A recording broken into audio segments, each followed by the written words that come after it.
Recently, I've been feeling a lot of guilt of being the eldest daughter and getting to travel in all the ways that I have this year. Hello. This year, I traveled to East Asia a lot because I was in Taiwan earlier this year. I got to go to Hong Kong and Korea. And I also went to Japan. I got to meet up with my parents, my family there, so that was a fun family trip. I also went on tour for work, so I had a lot of work traveling as well. Traveled through most of North America, and I also got the chance to go to Europe this year a couple times, as well as Indonesia once, also for a work trip. And every time I travel, I always send photos to my family group text, and my parents will always be like, wow, and ooh and ah and fawn over the places that I've been. And I feel very lucky to have gone to so many places, but I just wish that I could give these experiences to my parents too. They moved from Taiwan to the US. Like many children of immigrants, I can't help but wonder what my life would look like if my parents had stayed in Taiwan. There's a lady behind me stretching, and I feel bad because I hope she's not in frame, and I don't want her to feel like I'm recording her. Last year I went to Paris for the first time, and it was my friends and I's first time going. Went for work, and we made a big trip to see the Eiffel Tower. We have to see the Eiffel Tower sparkle at night. We went there, and I FaceTimed my parents, and I showed them the Eiffel Tower, and my grandma was there too, so she got to see the Eiffel Tower sparkling at night. I wanted to cry because I felt so guilty that I got to see that and my parents didn't, like in person. And I got to see so many things when I got to travel for work. And my dad has talked about wanting to go to Europe for a long time. And I feel sad because I know that in a few years, it will be a lot harder for him because my parents just can't walk as far as they were able to when we were younger. You know, like their knees hurt. They're just getting older. Europe is a lot of walking, a lot of stairs. Even going to Japan was kind of a struggle because it was so much walking. And living in the suburbs, my parents just drive everywhere. They don't have to walk. When my parents moved and wanted a better life for us, and this is what the life looks like for me. Like, I'm so grateful that I get to have these experiences, but I just wish that I could take my parents with me and show them more of the world instead of them having to look at it through their phone screens. And I don't know if it's because I'm the eldest daughter or I'm a daughter of immigrants, or maybe it's a combination of both, but I just feel a lot of guilt in that, as I've said like 16 times already. Yeah, so I think like just having the option to travel also feels like it is such a luxury to be able to travel, and being in a place financially where I can afford to do that and not really worry about where my money is gonna go and when money is gonna come back in, since I live with my parents still and I don't have a lot of expenses. I'm very grateful for that. Me again, I'm back. Oh my god, it's so bright. I can't. How do people like set up shots? I feel like it's always so bright. In some ways, I also feel like this lifestyle of mine is not very sustainable. I'm eventually not going to be able to do what I do for work and travel as much. So I obviously want to make the most of it while I still can. All of this to say is just I feel a lot of guilt, a lot of imposter syndrome too. Like professionally, yes, but also I just feel like I don't deserve this. I feel like I shouldn't be allowed to have good things in my life sometimes. I feel like I don't deserve it. I feel like I have to earn it. I've been reading a book about like perfectionism and perfectionist tendencies of perfectionists, and I've learned a lot from it. And I've learned that there's like several different kinds of perfectionism. You can be different types of perfectionists. There's like the Parisian perfectionist, messy perfectionist, procrastinator perfectionist, and I feel like I'm a combination of like three of them. There's also like the classic perfectionist, just like yeah, so I've learned so much from it already. I'm only 30% way through the book. I still have so much to get through. I feel like it's taking me so long. That's the thing about reading on my Kindle is I don't actually know how thick these books are. So I just start a book thinking that, 700 pages is not a lot. It takes me like 10 years to get through. And I'm like, oh no, how did this happen? I think like learning about my perfectionist tendencies has shown me that I don't have to go through hard things to be just deserving of good things. My joy and the good things that I experience in life are not, okay, it's getting too bright, are not dependent on suffering. And I don't have to suffer to experience good things.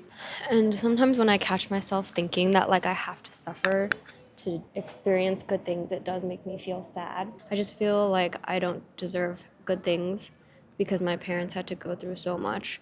And sometimes it feels like even their life isn't good enough yet. Like, I wish I was rich financially so I could just give them everything they want. And like, money does buy happiness, in my opinion. Like, there are lots of, sure, there's a cap to it, but there are a lot of things that like can be bought that allows people to feel and experience happiness and joy and like maybe even contentment in some ways. I wish I was able to provide for my parents in that way, and my grandparents, knowing how much they gave up and how hard it was for them to learn a new language and start a new life here with so little. That is just my ramble of the day and just something that I've been thinking about a lot. I haven't fully worked through what it would look like for me to feel content in the things that I get to experience in this life. I'm very grateful that I've gotten to get a better sense of how colorful the world can be and have experienced life in other parts of the world too, not just like this bubble of the suburb that I grew up in.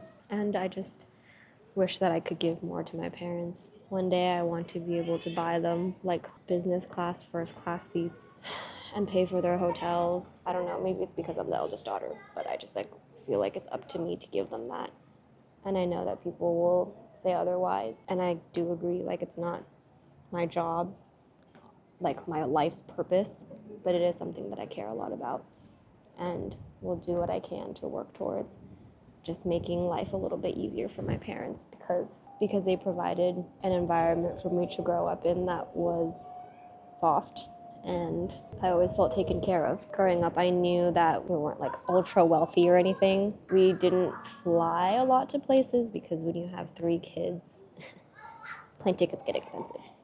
So we would take road trips to national parks and just wherever we could drive to. That was already like so abundant. And I'm very grateful for that because I didn't like going to so many national parks when I was younger was a lot of fun. Not all of my friends have had that experience growing up. Not a lot of them have been to national parks, which makes me sad because I love national parks. And it's like low-key a life goal of mine to go to as many as I can before I die. Like I see the ways that my parents did all that they could to give what they could with the money that they had and the time and the energy that they had. And it honestly more than enough. Like I had a very happy childhood, and I would say that my upbringing was quite tender. I don't think I would describe my parents as like tiger parents or helicopter parents. My siblings and I have grown up. I think it's just like every year is just an adjustment for all of us to better understand how we can hold space for one another and our relationship just continued to change. It wasn't until college that I really felt like I saw my parents as people, to be honest. I think in high school I was too busy being angsty and upset at everything. And when I got to college, I just missed home a lot. I was homesick all the time. It was so hard for me to leave on breaks and stuff. Like I would cry every single time. And just thinking about it now, I'm like tearing up. But yeah, I'm very grateful to have a good relationship with my family, with my parents. I know that there are lots of people where home does not feel like a safe place. I know a lot of people, they're like, oh, when I grow up, I don't want to, or like when I have a family, I don't want to be like my parents. And in some ways, yes, I feel that way too. But in many other ways, I feel like I've learned so much from my parents of what it looks like to be like present and available and just like around. And I cherish that a lot. So I hope that I can be just a fraction of who my parents were like. and when I was growing up, and even now, like as a full adult. Now that I've gotten older, I feel like we've established more trust and understanding. This like face tracking is kind of crazy. It's giving me a headache. But yeah, so I would give my parents the world if I could, and I wish I could. And for now, it'll just look like showing up and being present and spending time with them, even if it means parallel play, like we just sit next to each other on our phones. But just like being there and spending time together is like such valuable currency to me. It doesn't have to be monetary. I also want to set a good example for my younger siblings of what a healthy relationship with our parents can look like. I think they're still in the stage where they are being nagged. My parents really believe in us as their children, which is very heartwarming and means a lot. They have never doubted my choice in career, in my friendships. Like, they ask about my friends. My friends have stayed at my parents' place a couple times, and my parents will always ask about them from time to time. I tell them when people get engaged or whose weddings I'm going to, and they're always so happy for my friends. So I feel like we have a very healthy relationship, and I hope to show my younger siblings too that that relationship is possible. And family is very, very important to me, if you couldn't tell already. But that's my ramble of the day. Thanks for listening. I hope that you can text your parents and tell them that you love them. Take care.